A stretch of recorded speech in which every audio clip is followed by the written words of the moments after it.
Saludo a cada uno de ustedes fraternalmente, contento de estar una vez más y tener esta oportunidad de traerles la palabra del Señor.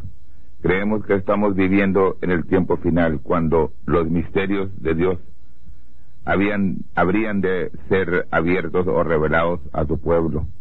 Un mensaje de alerta, un mensaje de luz, de revelación, para que el pueblo, o sea, los hijos de Dios, sepan en qué día estamos viviendo. En esta ocasión quisiera dar principio al tema la venida del Señor. Creo que es un tema totalmente oscuro a la gente religiosa. Sabemos que la palabra de Dios tiene que y debe que, y en ella está la revelación dada a nosotros. Yo voy a tomar como base, para poder hablar sobre la venida del Señor, Primera de Tesalonicenses, capítulo 4, verso 13. Dice así: tampoco, hermanos, queremos que ignoréis acerca de los que duermen, que no os entristezcáis como los otros que no tienen esperanza. Porque si creemos que Jesús murió y resucitó, así también traerá Dios con él a los que durmieron en Jesús. Por lo cual os decimos esto en palabra del Señor, que nosotros que vivimos, que habremos quedado hasta la venida del Señor, no seremos delanteros a los que durmieron. Porque el mismo Señor, con aclamación, con voz de arcángel y con trompeta de Dios, descenderá del cielo, y los muertos en Cristo resucitarán primero. Luego nosotros, los que vivimos, los que quedamos, juntamente con ellos seremos arrebatados en las nubes a recibir al Señor en el aire, y así estaremos siempre con el Señor. La venida del Señor. Al ver esta escritura encontramos que hay tres cosas distintas que tienen que acontecer antes que encontremos al Señor Jesús en el aire. La escritura, en primer lugar, nos dice que Jesús no baja a la tierra a encontrar a su pueblo aquí en la tierra. Más bien, suceden tres cosas y luego encontramos al Señor en el aire. La primera cosa que acontece es aclamación, o sea, voz de mando. La segunda cosa es voz de arcángel. La tercera cosa es trompeta de Dios. Todos nosotros, los que estudiamos las Escrituras, sabemos que estamos viviendo en el tiempo del fin. Realmente, por siglos se ha predicado que el Señor viene. Aún los discípulos, los apóstoles, pensaban que el Señor iba a regresar en la época en la cual ellos estaban viviendo. A través de los siglos, las diferentes iglesias, ministros, predicadores, han dicho que el Señor viene. Y al predicar esto, ellos han predicado una verdad, porque el Señor viene, Él tiene que cumplir su palabra y Él tiene que venir.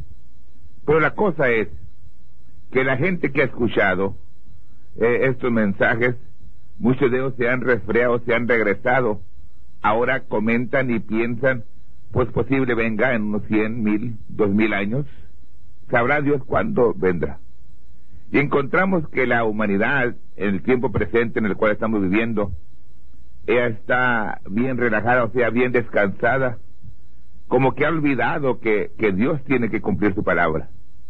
Y en ella misma, en su palabra, encontramos las claves para saber realmente en qué época es cuando el Señor va a consumar su venida. Recuerde usted que la naturaleza nos habla de las cosas espirituales. Por ejemplo, cuando usted tiene una siembra, tiene semilla para sembrar en la tierra, naturalmente que hay tiempo de plantar la semilla. Y para plantar la semilla se tiene que cultivar el terreno. Después de que se cultiva, se planta, luego se cuida esa semilla, se riega, se corta la hierba alrededor de esa planta cuando empieza a salir, y llega el tiempo en que la planta ya crece, hay lluvia, la cual le da el sazonamiento, aparte de la ayuda del sol solar, o sea, los rayos solares, llega el tiempo en el cual se cosecha. Todo tiene su tiempo.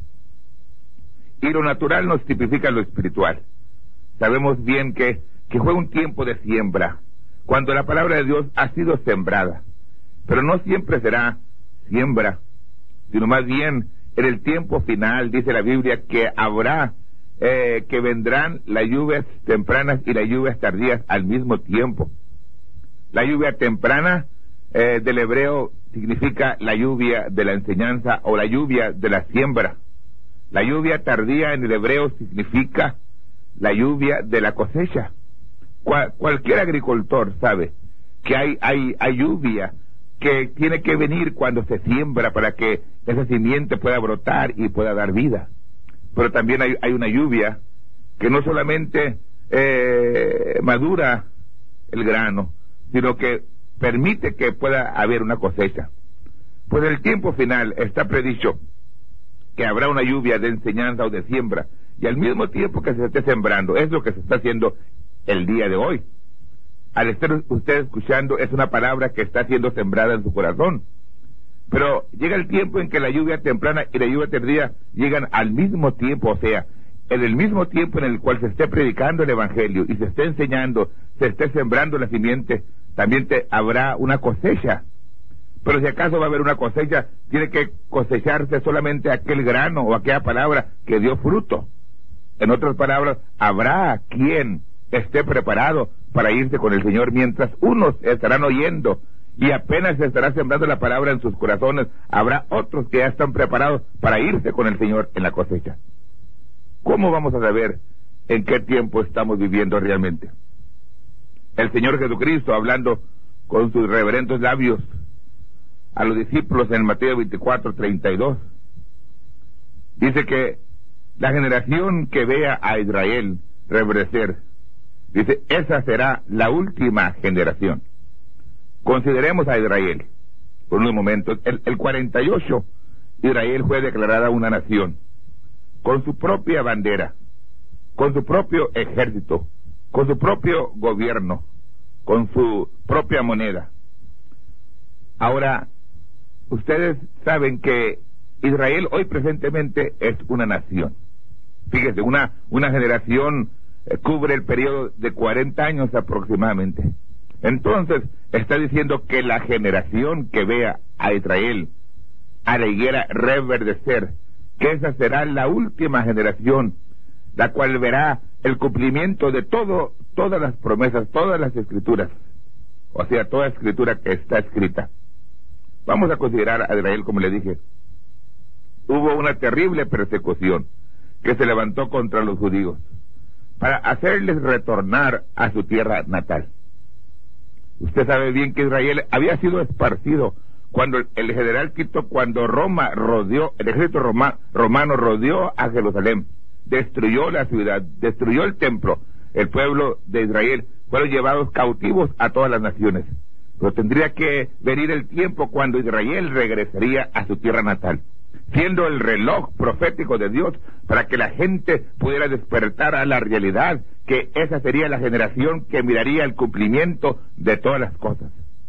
Ahora nosotros, los que vivimos, los que hemos sobrevivido a nuestros antepasados, aquellos que esperaban este tiempo, nunca pudieron ver realmente a la higuera, o sea, a Israel reverdecer, pero nosotros hemos alcanzado a ver esto.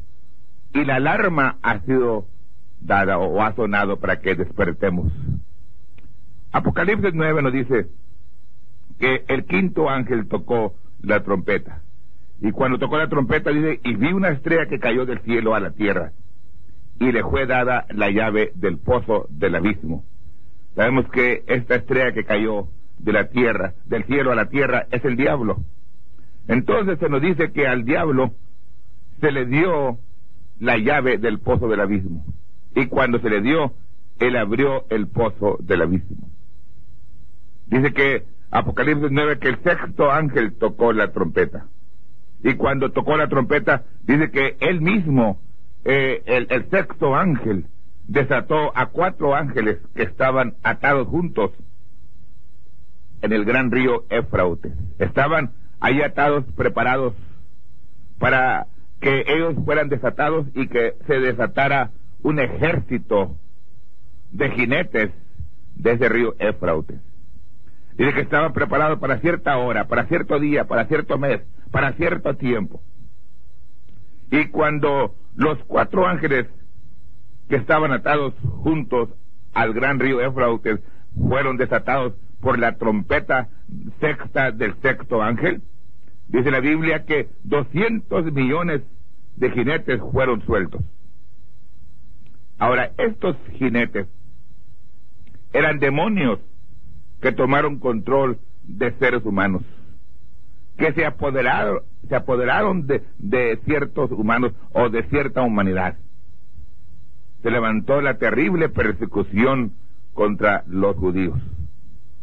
La historia nos narra, si nosotros no nos recordamos esos años, la historia nos narra que 6 millones de judíos fueron asesinados, fueron martirizados.